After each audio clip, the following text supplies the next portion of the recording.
Praise God. Aujourd'hui, encore dimanche, on est content que vous soyez là. Ça fait plaisir de savoir que toute la famille est là. Profitez-en pour chatter les uns les autres. Saluez-vous les uns les autres. Encouragez l'équipe. On est content que vous soyez là, mais aussi, on sait qu'on est en plein milieu. La COVID, on parle de deuxième vague, tout ça, mais nous, vous et moi, on est dans une autre vague. On est dans la vague de l'esprit. Et même si le COVID est là et tout ça, bien, regarde, on se communique ensemble quand même. Et même s'il y a une distanciation, il n'y a pas de distanciation dans l'esprit. On est un, on est ensemble, on travaille ensemble, on va de l'avant, on est encouragés. Fait que merci d'être là, fidèles, et encouragez les autres personnes à être là. Faites pas comme certains qui regardent comme un autre moment donné. Non, on est ensemble, chat ensemble. C'est le dimanche matin, c'est le jour du Seigneur. Premier jour de la semaine. Amen. Et cette semaine, on va continuer à entrer davantage pour entendre la voix de notre Seigneur Jésus-Christ, qui est si précieux, parce que plus on entend sa voix, plus on est dans sa volonté et plus on est heureux et on est dans la paix. La semaine passée, on a parlé de les 8 façons de reconnaître la voix de Dieu, de la voix de l'ennemi, de la voix de sa conscience. Et je pense qu'on a avancé un peu plus pour discerner sa voix de Dieu. Mais cette semaine, on va plus loin. Pourquoi? Parce qu'il y a plusieurs voix dans le monde. Et est-ce que je peux vous dire ceci? Même si vous êtes un non-croyant, vous suivez une voix quand même. Vous êtes influencé, que vous sachiez ou non, à une autre voix. Et je vais vous parler de la voix externe et de la voix interne. Parce que vous entendez la voix et vous êtes sous l'influence d'une voix. Par exemple, la voix externe, la voix du monde. On est bombardé constamment de publicité.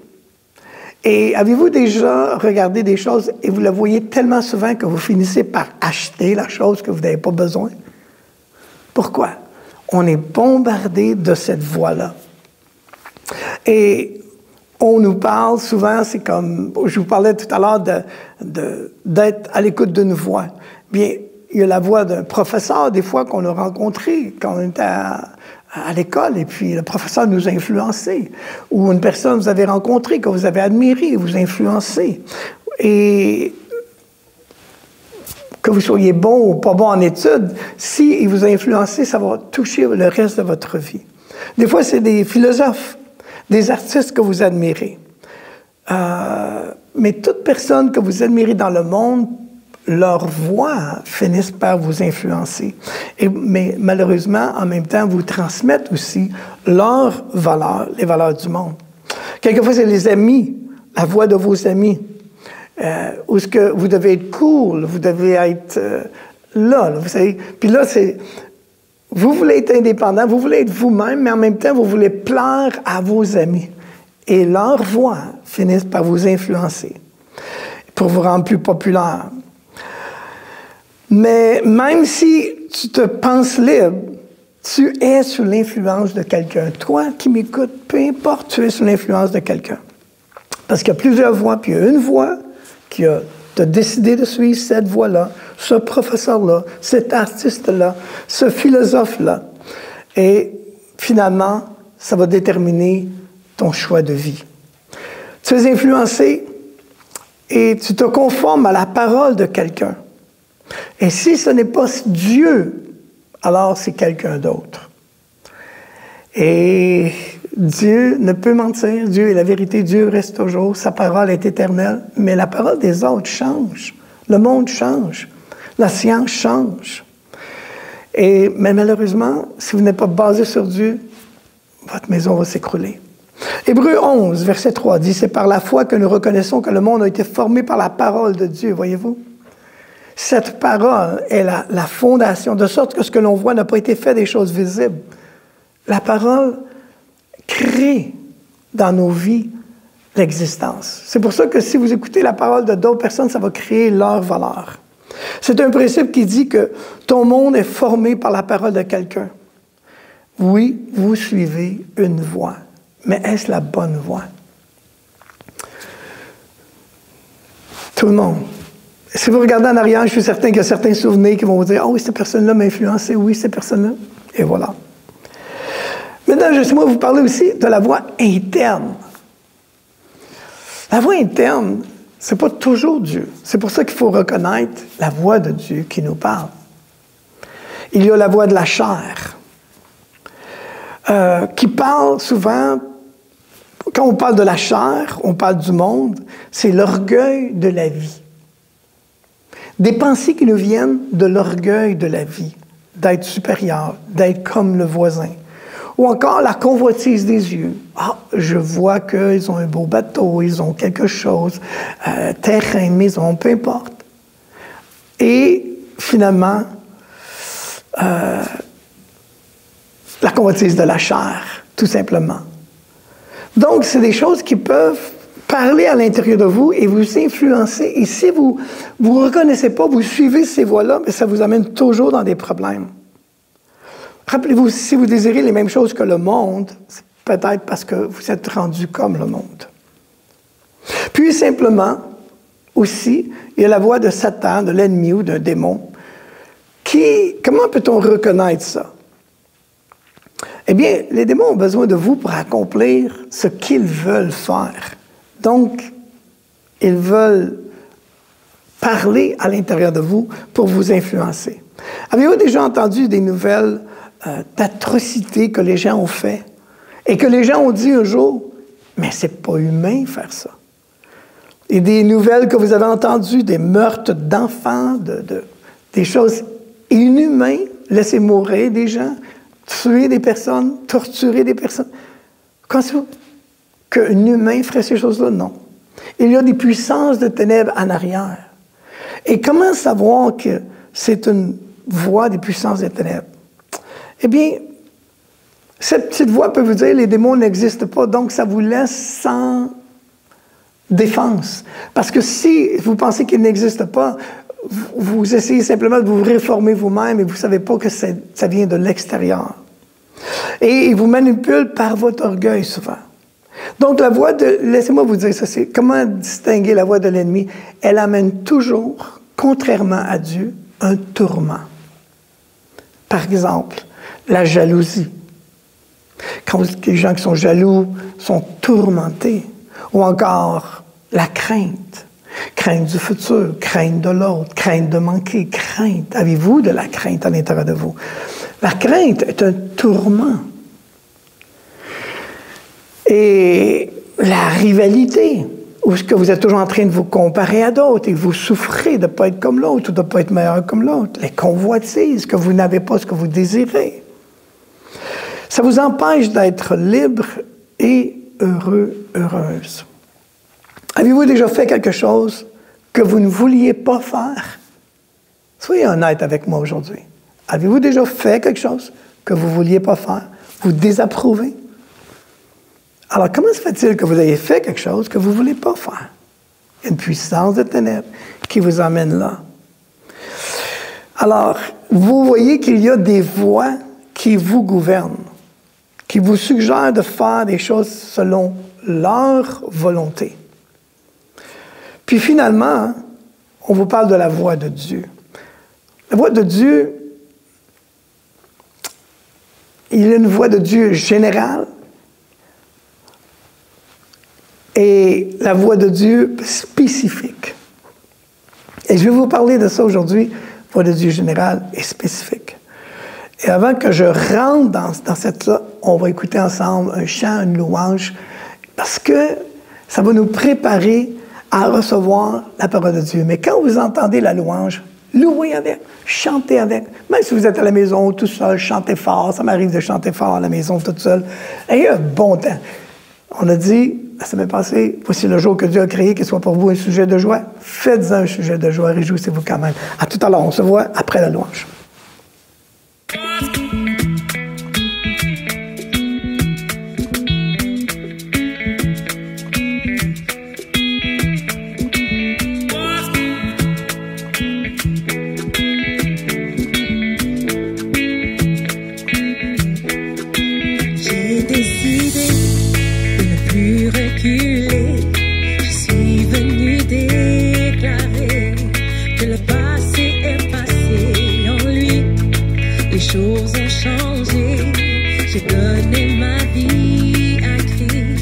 J'ai décidé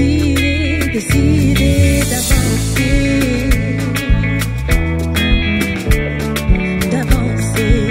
J'ai décidé de ne plus reculer. Je suis venu déclarer que le passé est passé en lui. Les choses ont changé. J'ai donné ma vie à Christ. J'ai décidé d'avancer.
Alléluia! Merci Seigneur pour les chants. C'est toujours bon d'entendre les chants, la louange. Ça vient toujours toucher les cœurs. Et on se réjouit de glorifier le Seigneur. C'est jamais assez. On a parlé tout à l'heure, juste avant que l'on aille à la louange, de la voix générale de Dieu et la voix spécifique de Dieu. Quand on parle de la parole, naturellement, la parole écrite est la parole de Dieu. Elle a été réma avant, écrite. Et aujourd'hui, maintenant, il y a encore une parole réma. La voix écrite, logos, 330 fois est écrit dans la Bible, en logos, dans l'original. C'est l'idée de communiquer. La voix parlée réma, 70 fois. C'est des mots prononcés qui véhiculent des messages. La parole est la voix qui a créé l'étendue. Puis écrit, la Bible utilise des mots qui distinguent la voix écrite et la voix parlée. Entre le logos et le réma. On va rentrer davantage là-dedans. Par exemple, si vous avez dans l'Évangile de Jean, premier chapitre, au commencement était la parole et la parole était avec Dieu. C'est le logos. Et la Bible dit, la parole était Dieu. Elle est encore Dieu.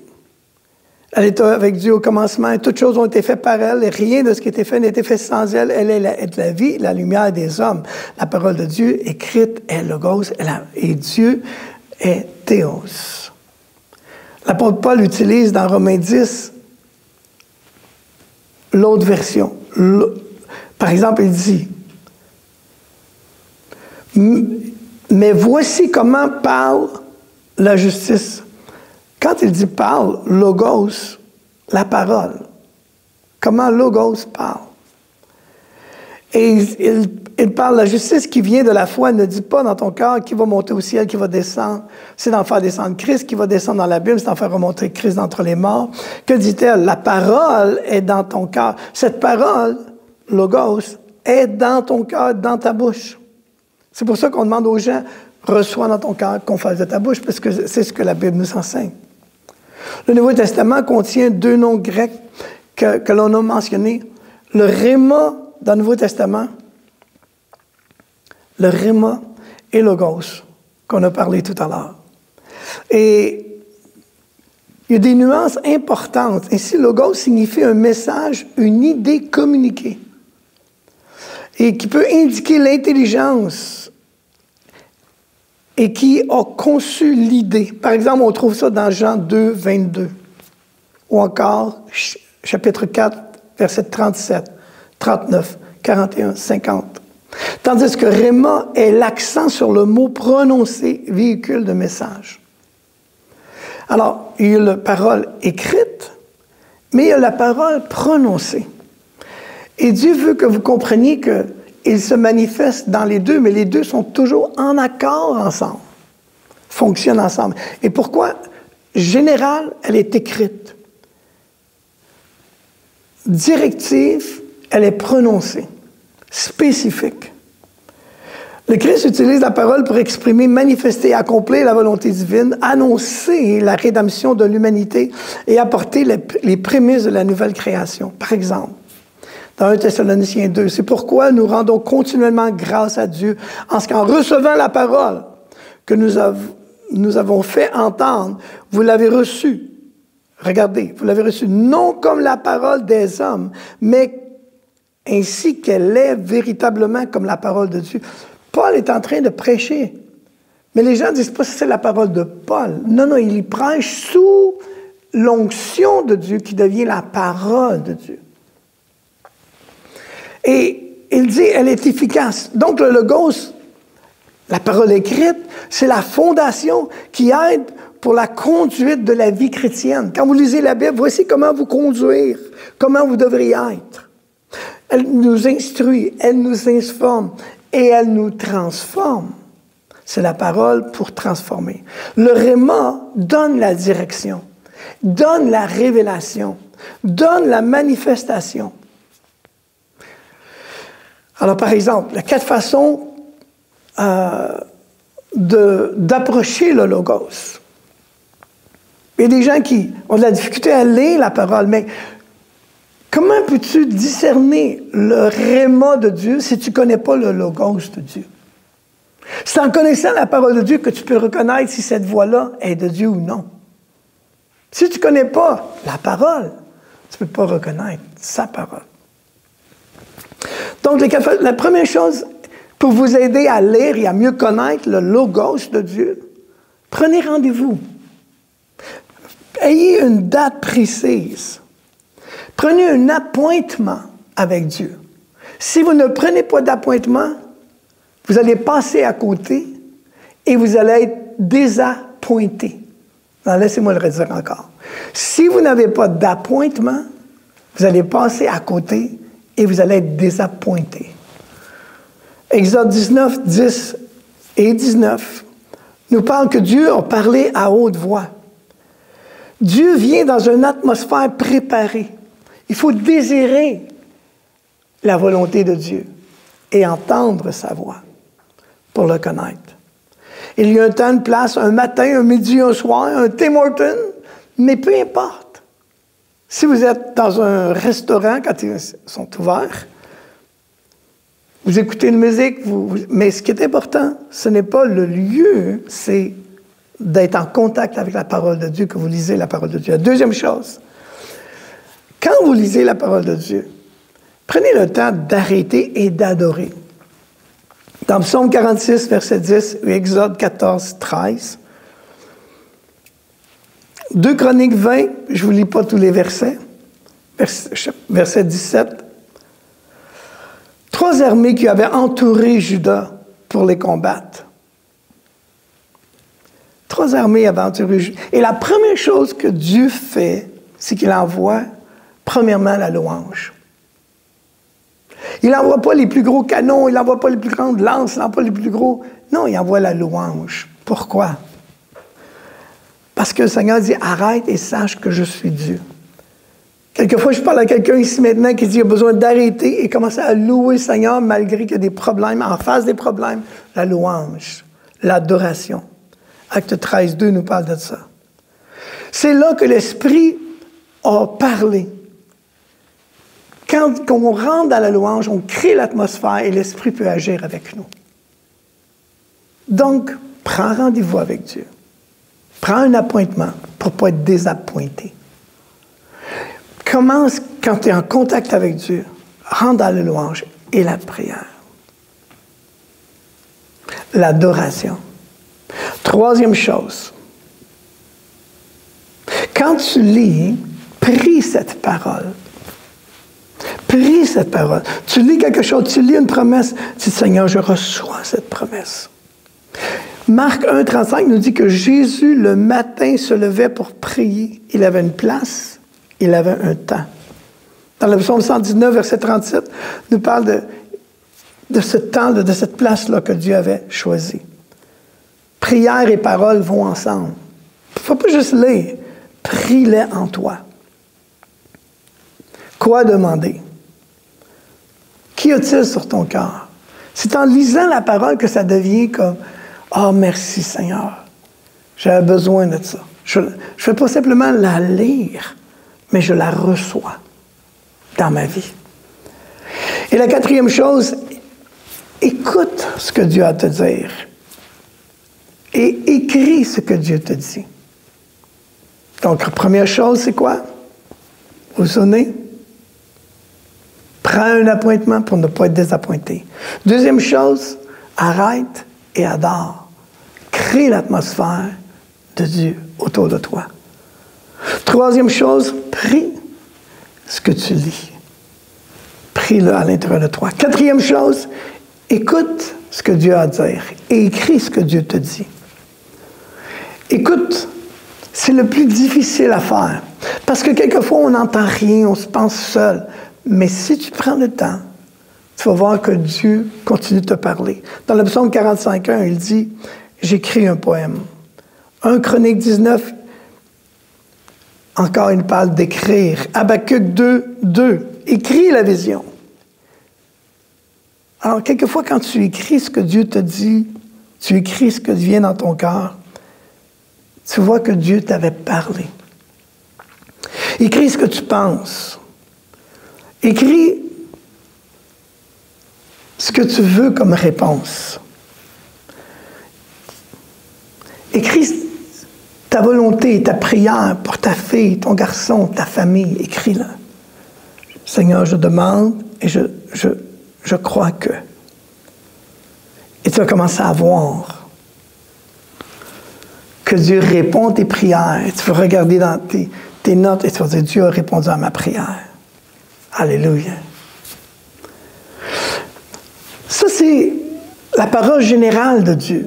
Comment tu interchanges avec la parole générale de Dieu. Mais le réma de Dieu, c'est toujours en accord avec la volonté de Dieu, on a dit ça. Mais il donne surtout la direction spécifique. Par exemple, dans Acte 8, l'Esprit dit à Philippe, « Avance, approche-toi de ce char. » Philippe a couru et a entendu l'Éthiopien qui lisait le prophète Isaïe, qui dit, « Comprends-tu ce que tu lis? » Il répondit, « Comment pourrais-je? J'ai personne pour me guider. » Il invitait Philippe à monter avec lui sur le char, et Philippe a commencé à l'expliquer. Mais c'est pas écrit dans la Bible, « Approche-toi de ce char », dans le sens que quand Philippe le fait, c'était pas écrit dans l'Ancien Testament. Mais l'Esprit lui a dit, donc, voyez-vous que le réma, c'est pour la direction, c'est pour le moment présent. Dans 1 Timothée 4:1, l'Esprit dit expressément que dans les derniers temps, quelques-uns abandonneront la foi pour s'attacher à des esprits séducteurs, des doctrines de démons, par l'hypocrisie de faux docteurs, portant les marques de l'alphétrissure dans leur propre conscience. Ils vont porter attention à tout autre esprit au lieu du Saint-Esprit qui, lui, est là pour te guider et t'emmener dans la volonté de Dieu. Donc, laisse-moi faire une petite révision ici. J'espère que vous prenez des notes. Parce que lorsque c'est le sens général, il y a un appointement qui est fait avec Dieu. On prend le temps de lire, on prend le temps de recevoir, on est informé. Le Saint-Esprit peut nous montrer des choses dans la parole. Et ça, c'est la base. C'est essentiel de connaître la parole de Dieu et de savoir interchanger avec le logos de Dieu. Parce qu'il va y avoir le réma de Dieu. Que Dieu vous parle à chaque jour par son réma. Et il va utiliser quelquefois le logos, et quelquefois il va utiliser des événements dans le monde, et quelquefois Dieu va simplement parler à ton cœur et te donner la paix pour des choses. Mais le réma est là pour te donner la direction, comme avec Philippe. Approche-toi de ce char. Le réma pour t'aider à savoir, est-ce que je dois acheter la maison ou pas acheter cette maison? Est-ce que je dois changer de travail ou pas changer de travail? Est-ce qu'elle, c'est ma femme? Ah, je vais aller voir dans la Bible, c'est écrit. Non, vous ne trouverez pas dans la Bible que c'est ma femme, m'acheter la maison, je ne ferai pas ça. C'est pas dans la Bible. Alors, vous voyez que la Bible est là pour nous donner le caractère de Dieu, nous transformer. Elle est essentielle. Mais quand on arrive dans la vie pour savoir quelle chose faire, c'est important d'entendre la voix de Dieu et la paix de Dieu. Et en plus de ça, c'est pour ça que c'est important, parce que si la voix que j'entends ne va pas avec qui je suis, si elle n'a pas la nature de Dieu, comment ceux qui ne connaissent pas la parole ne peuvent pas distinguer ça? C'est pour ça que plusieurs font des erreurs. Ils achètent des maisons, ils en achètent deux, après ça, ils ont des problèmes financiers, ils ont des problèmes de ci. Si vous suivez la parole de Dieu, vous allez recevoir l'instruction de votre Père céleste et vous allez recevoir de Dieu. Donc, on a dit, avec Dieu, il faut prendre le temps d'écouter sa voix. Par exemple, aujourd'hui, vous entendez une prédication. Vous pouvez prendre des notes et passer à autre chose. Et aussitôt que la prédication finit, paf, c'est fini. Vous passez à autre chose, vous pensez à magasiner, vous pensez à aller ici, faire des choses. Mais vous n'avez pas imprégné votre esprit de cette parole. Vous avez entendu l'instruction, mais vous n'avez pas reçu l'instruction. C'est pour ça qu'il y a des gens qui vont à l'Église, mais ne sont jamais transformés. Ils avaient un mauvais caractère, 10 ans après, ils ont encore un mauvais caractère. Oui, mais ils vont toujours à l'Église. Oui, mais ils prient toujours. Oui, ils prient, mais ils ne communient pas avec Dieu. Oui, ils vont à l'Église, mais ils ne laissent pas entrer la parole de Dieu à l'intérieur des autres. Alors, quand il n'y a pas de transformation, quand vous n'êtes plus transformé, il n'y a plus d'activité. C'est pour ça que il y en a plusieurs qui vont aller ils vont même écouter, par exemple, à travers leur télévision, leur cell, ou quand on va être capable de réunir ensemble, ils vont aller à l'assemblée comme dans le passé. Mais ils se justifient. Je suis à l'Église, je sers Dieu, je fais ça, je fais ça. Mais il n'y a plus de transformation. Ils sont capables d'être méchants avec les personnes. Ils parlent contre les autres.